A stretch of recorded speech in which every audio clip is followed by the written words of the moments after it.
Buscamos en nuestras Biblias Apocalipsis capítulo 15. Apocalipsis capítulo 15.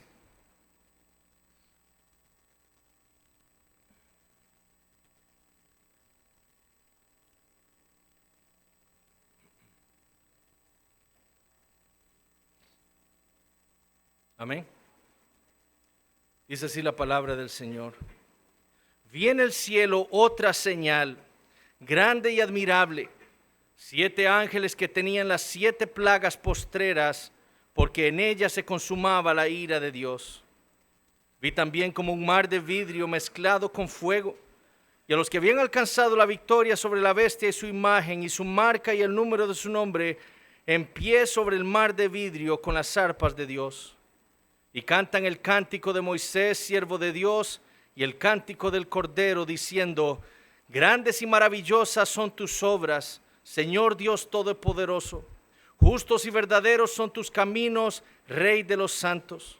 ¿Quién no te temerá, oh Señor, y glorificará tu nombre?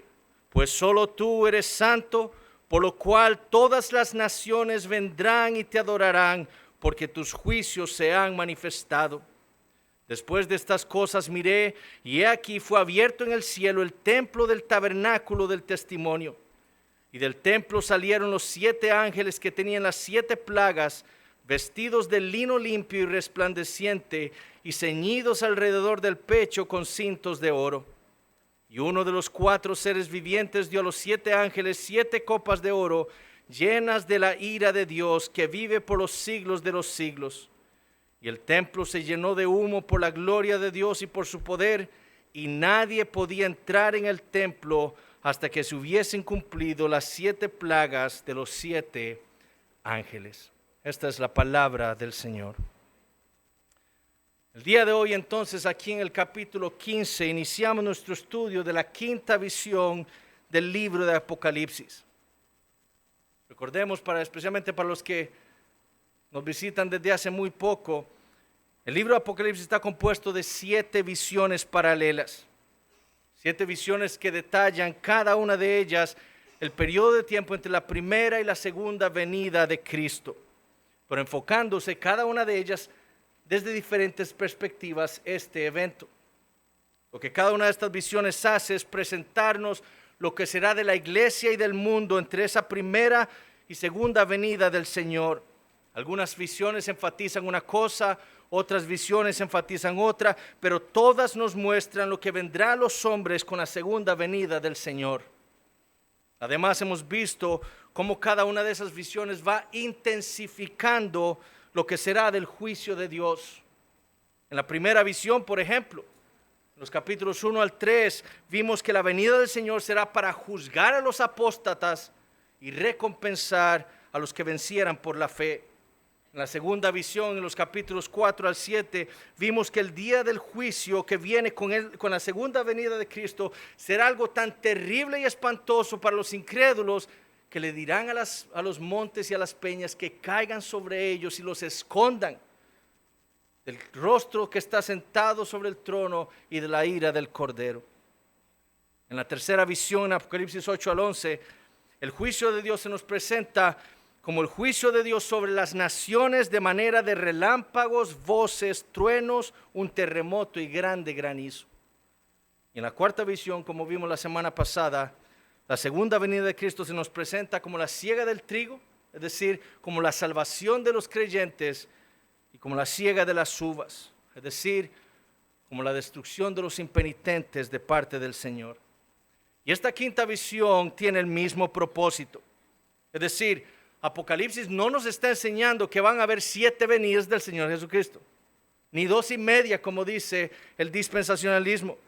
Lo que Apocalipsis está haciendo es presentándonos el mismo evento de 7 maneras distintas para que nosotros los creyentes entendamos las cosas que deben suceder pronto. Eso es lo que está haciendo el libro de Apocalipsis. Para que entendamos lo que será de nuestra vida en esta tierra y lo que sucederá cuando el Señor vuelva una segunda vez. Y si hay algo que yo espero que hayamos podido entender en este estudio que llevamos del libro de Apocalipsis, es que este libro es una verdadera bendición para nosotros los creyentes. La promesa del Señor aquí en el libro Apocalipsis, en Apocalipsis 1:3, es que este libro será para bendecir a todo aquel que lee, oye y obedece todo lo que en él hay escrito. Ahora, el capítulo 15 nos va a introducir las 7 plagas postreras.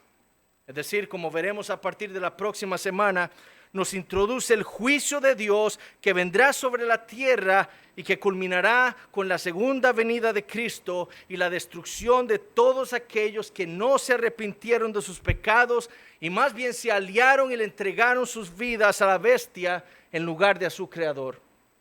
Y el capítulo 15 nos introduce estas 7 plagas mediante 3 visiones. Primero, por medio de la visión grande y admirable. Segundo, por medio de la visión de los vencedores. Y tercero, por medio de la visión del templo en el cielo. Y así será como vamos a estar dividiendo este sermón. Veamos entonces el primer punto, la visión grande y admirable. Versículo 1. Vi en el cielo otra señal grande y admirable. 7 ángeles que tenían las 7 plagas postreras, porque en ellas se consumaba la ira de Dios. Juan entonces vuelve a tener una nueva serie de visiones. Y la primera de este trío en el capítulo 15 es la visión de una nueva señal. En el capítulo 12, si nosotros recordamos, se le mostraron a Juan 2 señales. Una de ellas la visión del gran dragón escarlata y la otra la gran señal de la mujer vestida del sol.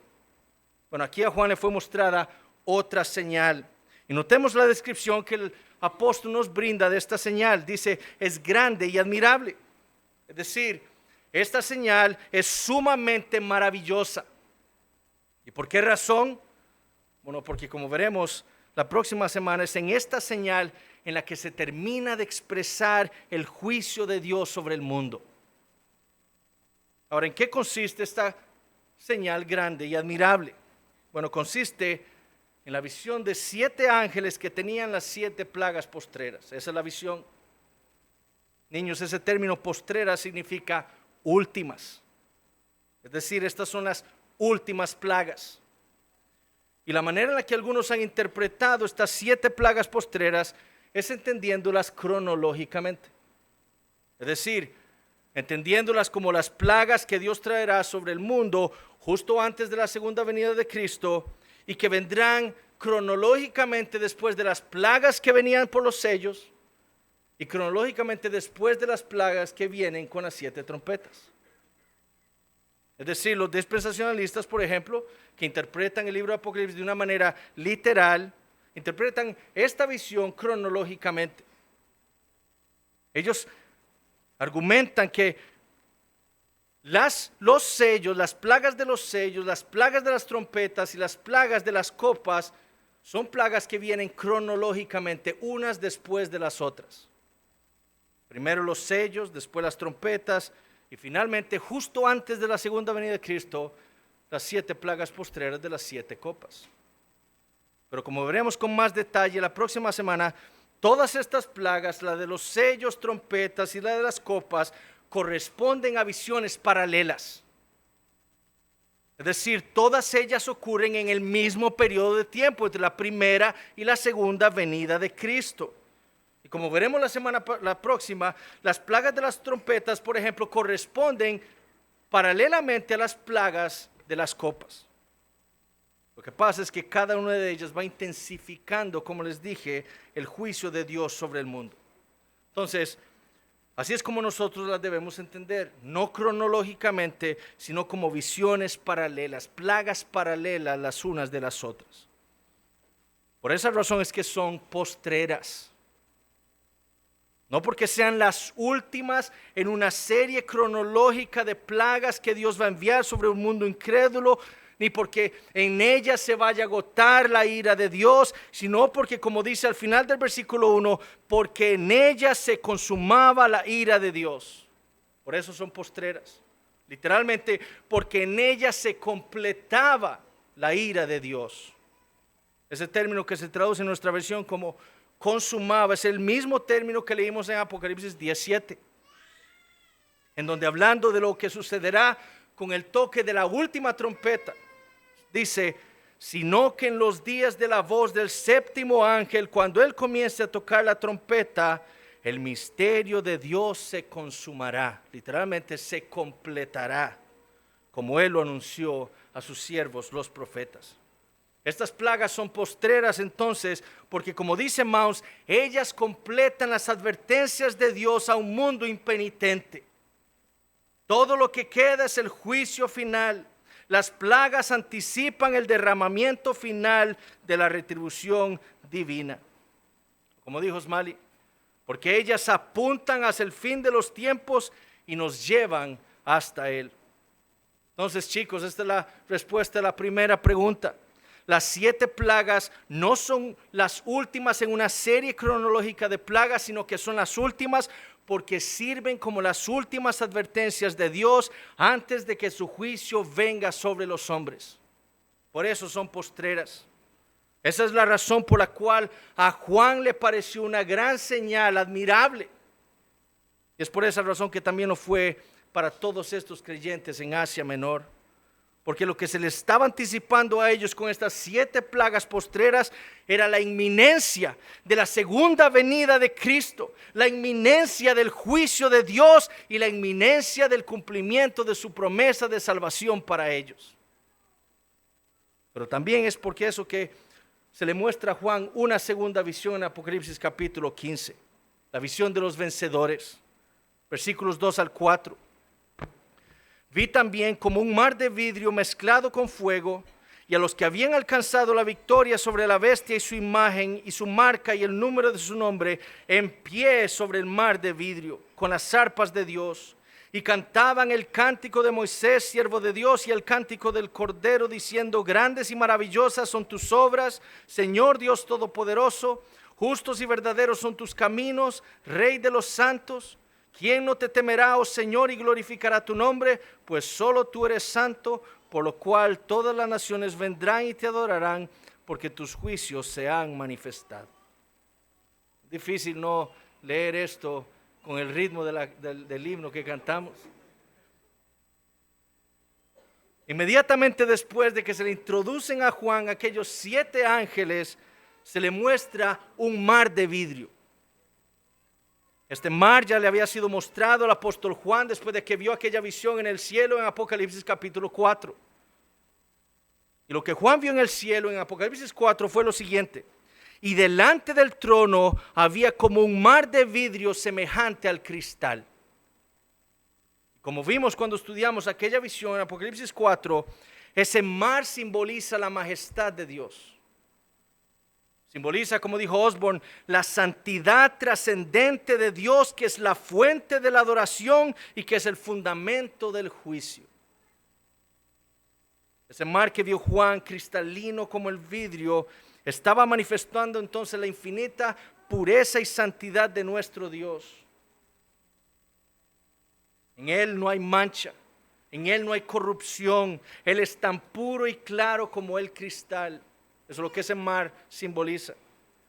Y es por eso que ahora Juan ve ese mar mezclado con fuego.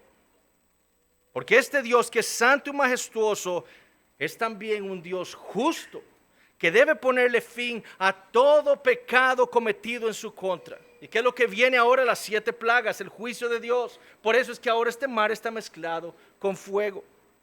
El fuego en el libro de Apocalipsis da la idea de juicio. Es por eso que en Apocalipsis capítulo 1, Juan vio los ojos del Señor que eran como llama de fuego, ilustrando que Él es el juez del universo. Por eso es que el ángel tomó fuego del altar y lo echó a la tierra en Apocalipsis capítulo 8, ilustrando la inminencia del juicio de Dios. Fue por eso que salió fuego de la boca de los 2 testigos en Apocalipsis 11 y consumió a todos sus enemigos. Y es por eso que en Apocalipsis 19 se ilustra el infierno como un lago de fuego que arde con azufre. Este mar entonces no solo representa la majestad y santidad del que está sentado sobre el trono, sino también su justicia. Ese fuego representa el juicio de Dios que vendrá sobre todos los rebeldes. El juicio de Dios que vendrá sobre todos los impíos. Pero notemos que eso no es en lo que Juan quiere que nosotros nos enfoquemos. ¿Sí? Él ve ese mar de vidrio que está delante del trono de Dios, pero lo que se le está mostrando no es el mar, sino a los que habían alcanzado la victoria sobre la bestia y su imagen y su marca y el número de su nombre. Ese es el énfasis de la visión. Ciertamente Juan ve ese vidrio, ese mar de vidrio, que está delante del trono de Dios en el templo del cielo. Pero lo que el Señor quiere que Juan vea es al pueblo de Dios que está allí. A Juan se le está mostrando a los que han salido victoriosos en esta vida, a los que vencieron por la fe, a los que perseveraron hasta el final. Él está viendo a todos aquellos a los que el Señor les hizo todas aquellas promesas en Apocalipsis 2 y 3. Aquellos que salieron de la gran tribulación y lavaron y emblanquecieron sus ropas en la sangre del Cordero, como vimos en Apocalipsis capítulo 7. Aquellos que han vencido a Satanás por medio de la sangre del Cordero y de la palabra de su testimonio. Aquellos que menospreciaron sus vidas hasta la muerte, como leímos en Apocalipsis capítulo 12. Es a ellos a los que Juan ve ahí. Ellos no se inclinaron ante la bestia. Ellos no se inclinaron ante su imagen. Ellos no se dejaron marcar ni se identificaron con ella y su número. Cuando César vino a ellos para que blasfemaran contra su Salvador diciendo: digan, César es Señor, ellos prefirieron ser ejecutados confesando esta verdad. No, Jesús es el Señor. Cuando los gobernadores romanos vinieron a ellos acusándolos de traicionar al imperio porque no se inclinaban ante las imágenes del emperador, ellos prefirieron ser echados a las bestias antes que blasfemar en contra de su Dios. Cuando los amenazaron con dejarlos sin trabajo y sin la posibilidad de sostener económicamente a sus esposas e hijos, ellos prefirieron seguir confiando en el Señor. Cuando quisieron engañarlos para que vivieran y pensaran como el mundo, ellos prefirieron ser vituperados viviendo vidas santas. Es a ellos a los que el Señor quiere que Juan vea. Porque ellos no están simplemente ahí en el cielo. Noten lo que dice Juan. Él los ve en pie. Ellos no están caídos. Ellos están en pie, en victoria. Porque el gran día de su ira ha llegado, y ¿quién podrá sostenerse en pie? Esa fue la pregunta que leímos al final del capítulo 6. ¿Quién podrá sostenerse en pie? Bueno, aquí, al igual que como vimos en el capítulo 7, se nos está dando la respuesta a esa pregunta. En el gran día de la ira que ha llegado con estos 7 ángeles de Dios, los únicos que estarán en pie serán los que hayan perseverado en la fe hasta el final, los que hayan vencido a la bestia, los que no se hayan arrodillado a la imagen, los que no se hayan identificado con ella, ni en su manera de pensar, ni en su manera de vivir. Por el contrario, los que le hayan entregado sus vidas a la bestia, los que piensen y vivan como el mundo, aún así digan ser cristianos, no estarán parados en pie junto a esta multitud de Apocalipsis 15. Ahora, Juan no solo los ve en pie, sino que los ve sobre el mar de vidrio. Y si entendimos lo que simboliza este mar, estaríamos boquiabiertos de lo que se nos está enseñando aquí. Por su fe, por la obra de Cristo en su lugar, por la redención lograda por su perfecto sacrificio, toda esta multitud ha sido lavada de sus pecados. Ha sido justificada, declarada inocente, ha sido reconciliada con su Dios, razón por la cual puede estar ahora parada de pie sobre el mar de vidrio. Es decir, lo que el Señor le está mostrando a Juan es que por lo que Él hizo por su pueblo en Cristo Jesús, ellos ahora pueden estar seguros delante de la misma presencia de Dios. ¿Dónde estaba ese mar? Delante del trono. ¿Qué simboliza? La santidad, la majestad y la justicia de Dios. Bueno, esta multitud, niños, está parada sobre ese mar porque teniendo ahora a Cristo como su mediador, la santidad y la justicia de Dios no son una amenaza para ellos. Por eso están en pie sobre el mar, simbolizando, el Señor nos está diciendo a nosotros, por lo que Cristo hizo por ustedes en su favor, mi santidad y mi justicia ya no es una amenaza para ustedes. Por eso pueden estar delante de mi presencia. Por su fe en el Señor Jesucristo, ellos son ahora santos y justos delante de Dios. Y han sido adoptados por Dios como sus hijos.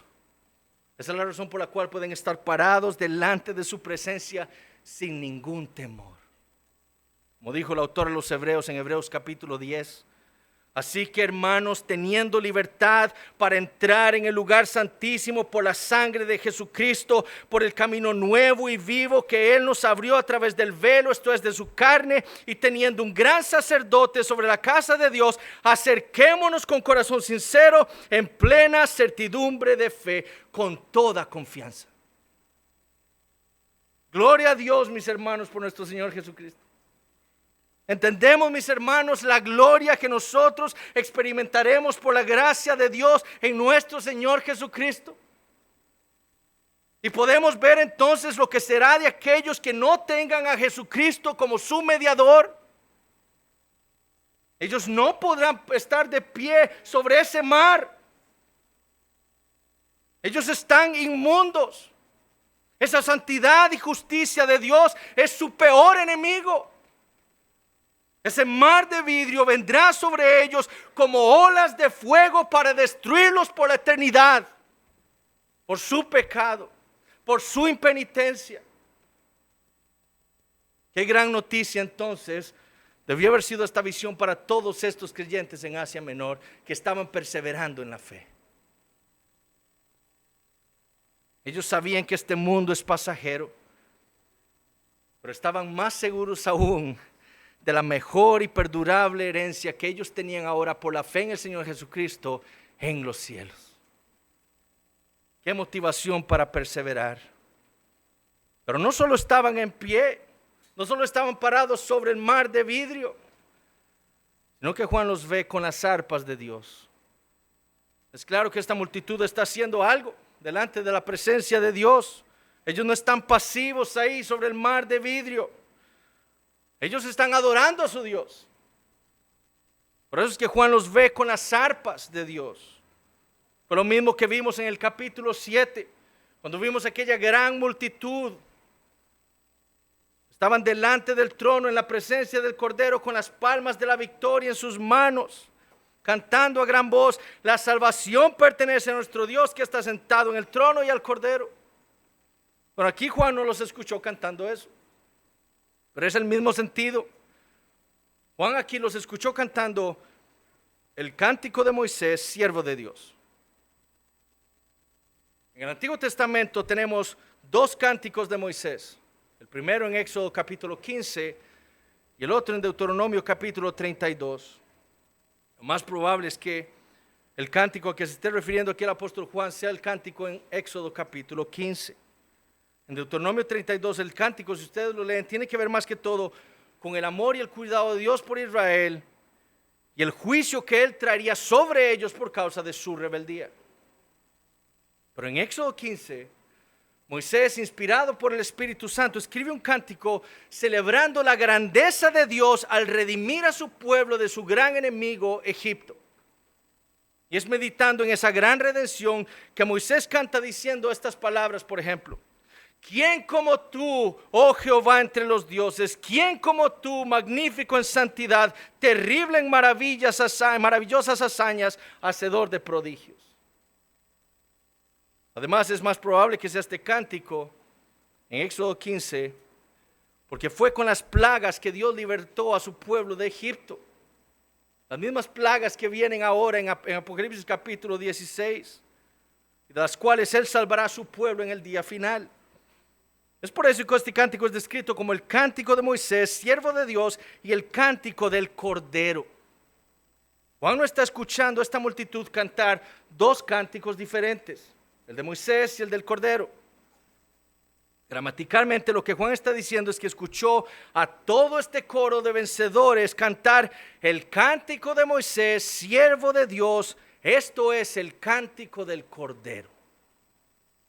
Lo que Juan está diciendo es que el cántico de Moisés en Éxodo capítulo 15 era una sombra o una figura del cántico que los redimidos de Dios cantarían celebrando ya no la redención de Egipto, sino la más grande y perfecta redención de la esclavitud al pecado, del mundo y de Satanás.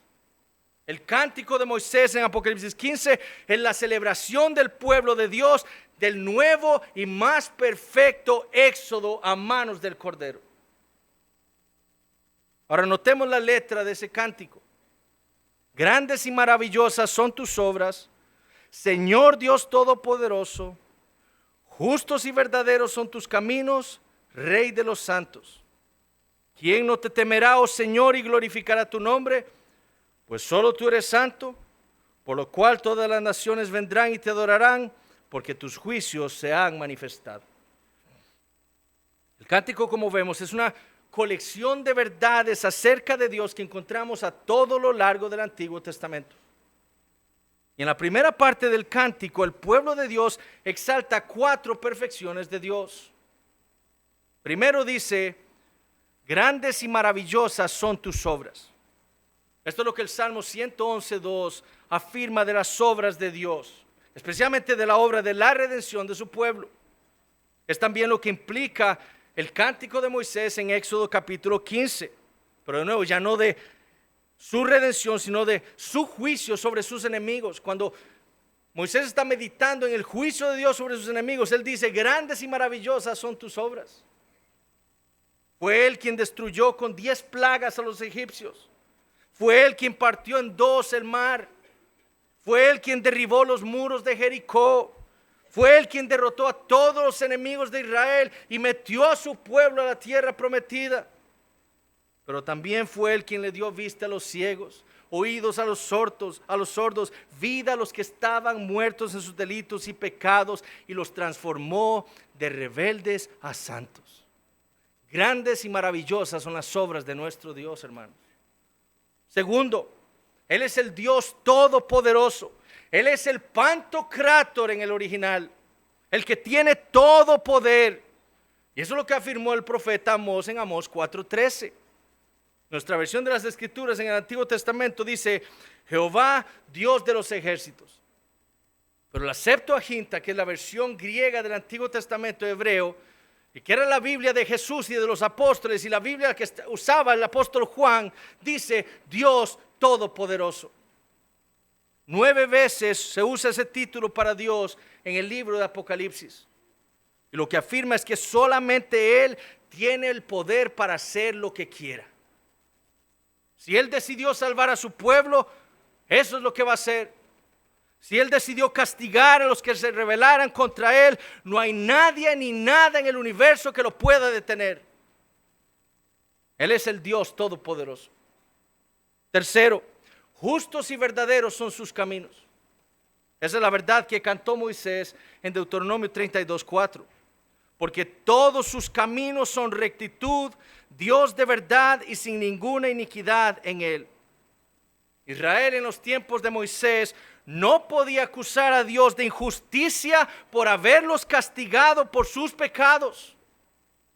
Dios había traído sobre ellos el castigo justo por haberlos rechazado a Él y a su palabra. De ningún modo, dice Números 14, dará Dios por inocente al culpable. Él es el juez justo, dice el Salmo 7. Además es verdadero.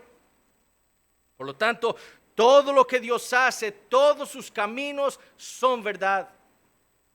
En ellos no hay engaño ni maldad. Cuando Dios nos dice que por aquí es bueno caminar, por ahí es bueno caminar. Él no nos engaña. Es por eso que los santos están confiados en el Señor, no así los impíos. En el día final, nadie podrá acusar a Dios de injusticia y maldad. Nadie. La salvación de su pueblo es justa y verdadera. Los pecados de su pueblo, de nuevo, ¿a quién echó del cielo el Señor? Al acusador, porque ya nadie puede acusar a los santos. ¿Por qué? Porque Cristo murió por sus pecados. Todos nuestros pecados, de aquellos los creyentes, los que hemos depositado nuestra fe en el Señor Jesucristo, ya han sido pagados por el Señor. Entonces nadie puede acusar a Dios de injusticia. Y así tampoco como nadie puede acusar a Dios de injusticia y maldad por la condenación de los impíos. Esa será justa y verdadera. ¿Por qué? Porque justos y verdaderos son los caminos de nuestro Dios. Cuarto, Él es el Rey de los santos. Y esta es otra de las variantes textuales que tenemos en el libro de Apocalipsis. Nuestra versión dice Rey de los santos porque nuestra versión de las escrituras del libro de Apocalipsis está basado en el texto recibido. Y esa lectura se encuentra únicamente en 2 manuscritos minúsculos, más tempranos que el siglo XII, pero ni el texto mayoritario ni el texto crítico contienen esa lectura. La evidencia textual, tanto del texto mayoritario como del texto crítico, demuestra que la lectura original es Rey de las naciones, como lo leemos en la Biblia de las Américas. Eso es lo que Juan escuchó a los santos cantar acerca del Señor. Él es el Rey del universo, el dueño y poseedor de todas las naciones. Y eso es lo que dijo el profeta Jeremías. Recuerden, el Señor le está mostrando a Juan un montón de frases, verdades acerca de él del Antiguo Testamento. Y esto está tomado del profeta Jeremías, en Jeremías capítulo 10. Hablando del carácter y la grandeza de Dios, Jeremías dijo: ¿quién no te temerá, oh Rey de las naciones? Eso es lo que nuestro Dios es. Él es el soberano sobre todos los pueblos. Ahora, la segunda parte del cántico responde a una pregunta retórica. ¿Quién no te temerá, oh Señor, y glorificará tu nombre? La respuesta bíblica a esa pregunta es: todos, absolutamente todas las criaturas de Dios le temerán y le glorificarán a Dios. ¿Por qué? Bueno, el cántico provee 3 respuestas a esa pregunta. ¿Cuál es la primera razón por la cual todos temerán al Señor y glorificarán su nombre? Bueno, esta es la respuesta a los niños: porque solo tú eres santo. Él es único. Eso es lo que Él es santo significa. Él es único. Como Él no hay nada ni nadie en el universo. Esa es la razón por la cual ni Moisés ni el pueblo de Israel debía temerle a Faraón. Esa es la razón por la cual estos creyentes en Asia Menor no debían temerle ni a César ni al imperio romano. Porque solo Dios es Dios, solo Él es santo y Él es su Dios. Y es la razón por la cual nosotros no debemos temerle ni a Satanás, ni a los hombres, ni al mundo. Porque solo Dios es santo.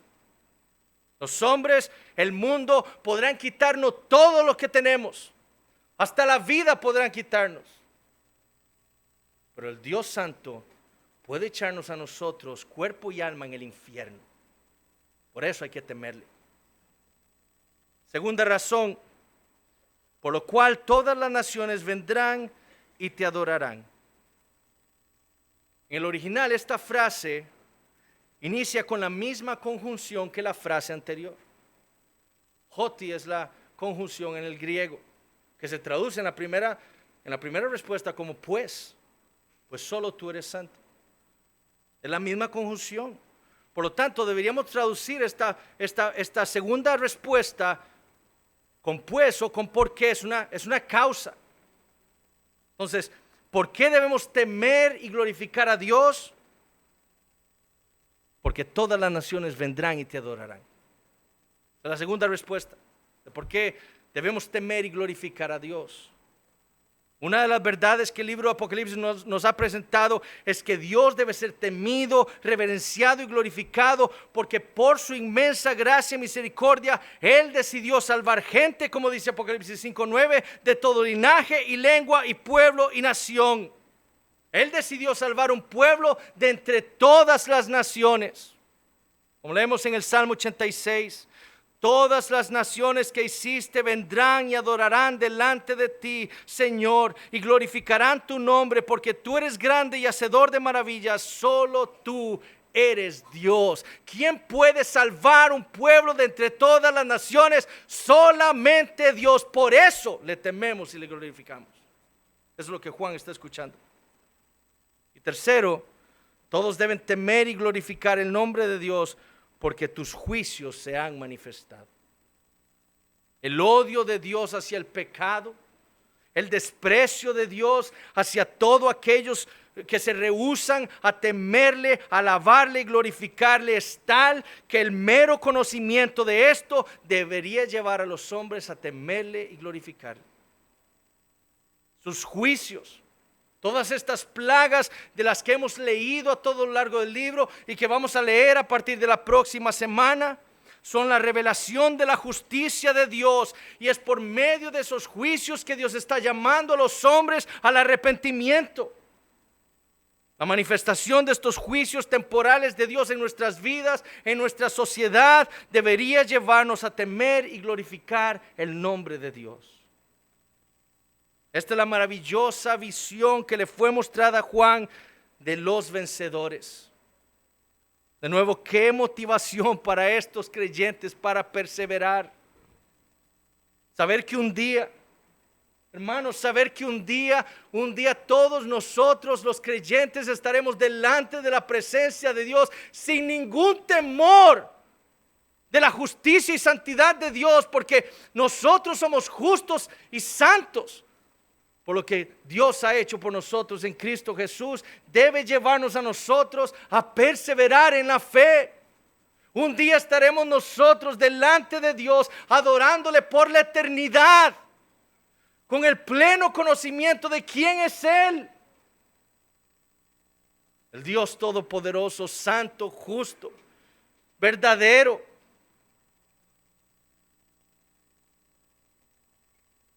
Ahora, ¿qué más se le mostró al apóstol Juan? La visión del templo en el cielo, versículos 5 al 8. Después de estas cosas miré, y aquí fue abierta en el cielo el templo del tabernáculo del testimonio, y del templo salieron los 7 ángeles que tenían las 7 plagas, vestidos de lino limpio y resplandeciente, y ceñidos alrededor del pecho con cintos de oro.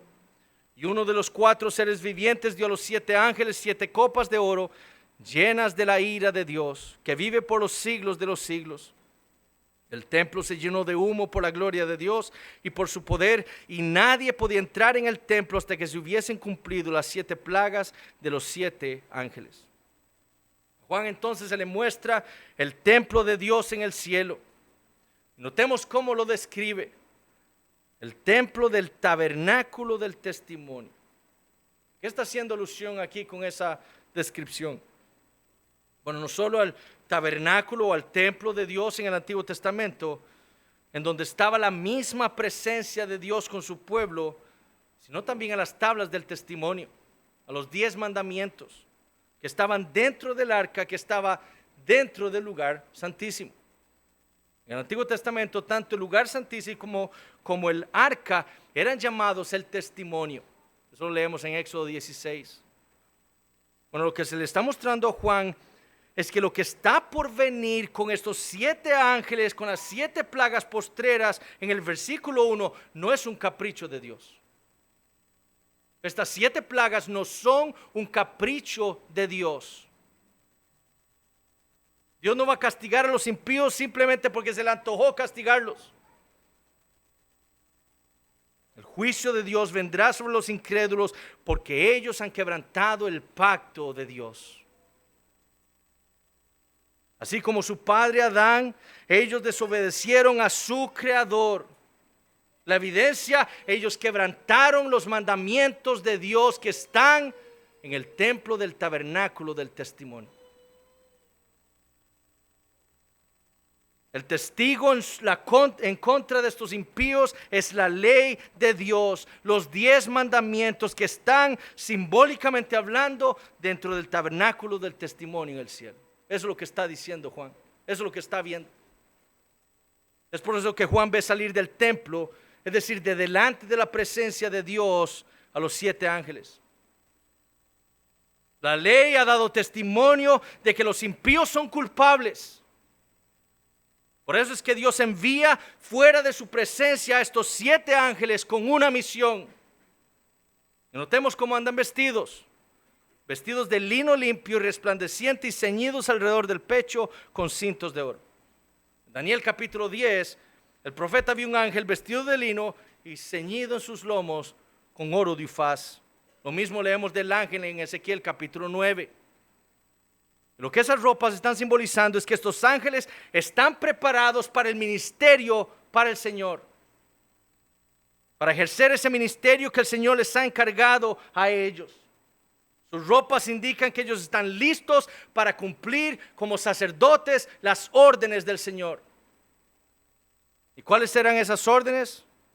Bueno, como veremos la próxima semana, lo que estos ángeles van a hacer es derramar las copas de la ira de Dios sobre la tierra.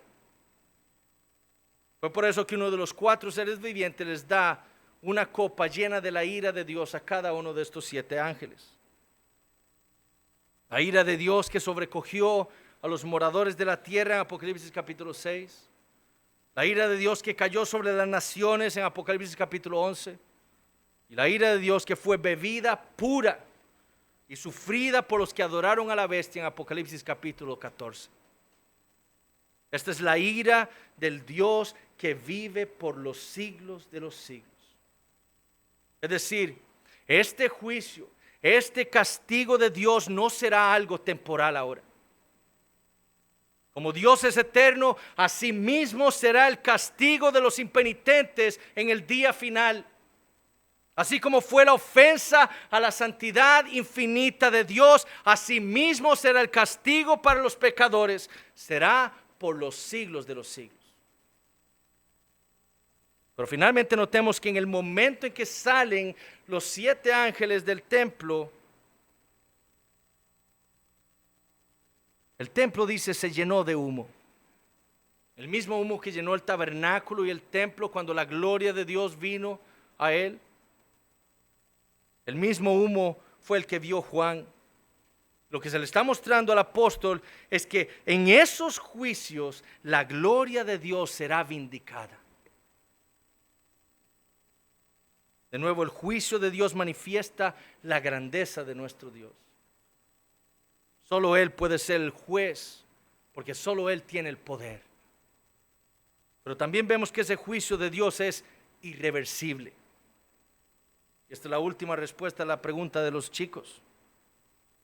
Noten que Juan vio que nadie podía entrar en el templo hasta que se hubiesen cumplido las 7 plagas de los 7 ángeles. Es decir, nadie podía entrar delante de la presencia de Dios para convencerlo de que no castigara a los impíos. Ya nadie podía entrar.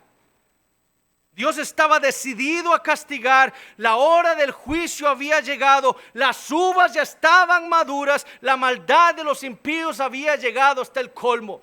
El día del juicio ha llegado y ya nadie puede detener la mano de Dios y decirle: ¿qué haces? Las 7 plagas postreras estaban prestas para ser derramadas sobre los incrédulos.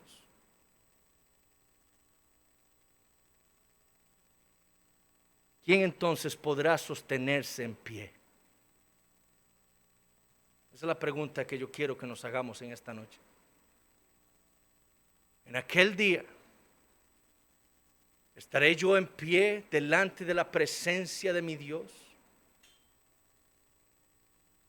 Hermanos, nosotros los creyentes debemos agradecer a Dios todos los días de nuestra vida.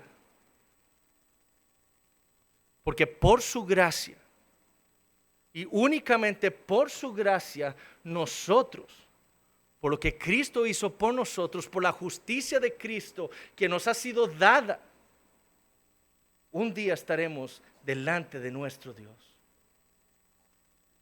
Debemos estar agradecidos todos los días de nuestra vida, porque la justicia y la santidad de Dios ya no son una amenaza para nosotros. Es lo que nosotros deseamos de Él.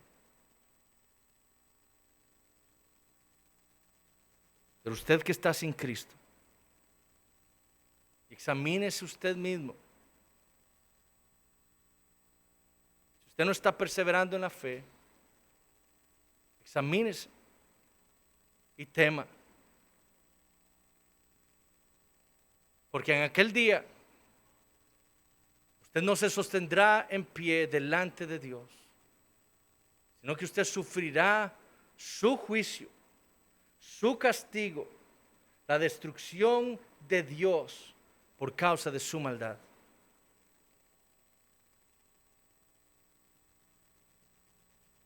Ahora, gracias a Dios porque Él le da esperanza al pecador. La única manera de sostenerse un día en pie delante de Dios será porque le hemos temido y glorificado durante nuestras vidas. La única manera de que eso suceda es que Dios haga una obra en nuestras vidas. La promesa del nuevo pacto en el Antiguo Testamento es que Dios y solo Dios puede cambiar nuestros corazones de piedra y poner corazones de carne. Escribir su ley en esos corazones, esa ley que nosotros violamos y que odiábamos durante nuestras vidas, Dios la escribe en esos corazones y son ahora parte de nosotros. Él promete y Él es el único que puede dar a su Espíritu Santo para que aquellos que antes eran rebeldes ahora sean adoptados como sus hijos y puedan clamarle a Él, Abba Padre. Él es el único que con esa salvación nos puede dar a nosotros arrepentimiento continuo durante nuestras vidas por causa de nuestro pecado. Pero también dice Jeremías 32 que con esa salvación Dios no solo trae el conocimiento de Él a nosotros. Ya nadie nos podrá decir quién es Dios porque todos me conocerán, dice Dios. Pero con el nuevo pacto Dios ha prometido también poner su temor en nuestro corazón para que le temamos y glorifiquemos su nombre durante nuestras vidas. Solo así podremos estar nosotros en pie en aquel día del juicio final. Y si usted se examina en esta noche y el Espíritu Santo lo ha convencido de su maldad, sepa que solo en Cristo podrá usted sostenerse en pie delante del Dios que ha venido con su juicio para destruir a los incrédulos. Oremos. Padre Santo, te damos gracias por tu palabra.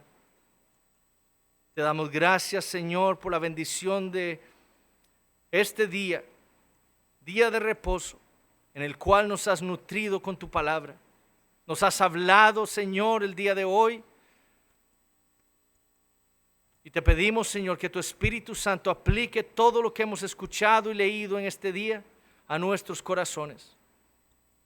Que como iglesia local nosotros podamos seguir perseverando en la fe, creciendo en el conocimiento de nuestro Dios, creciendo en la fe de nuestro Señor Jesucristo.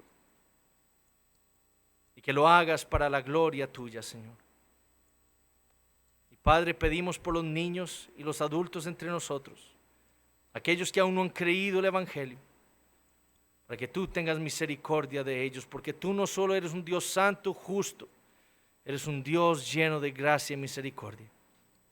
Apiádate de estas almas que has traído hoy, Señor, y provéeles a ellos esa salvación preciosa y dales vida eterna. En Cristo lo pedimos.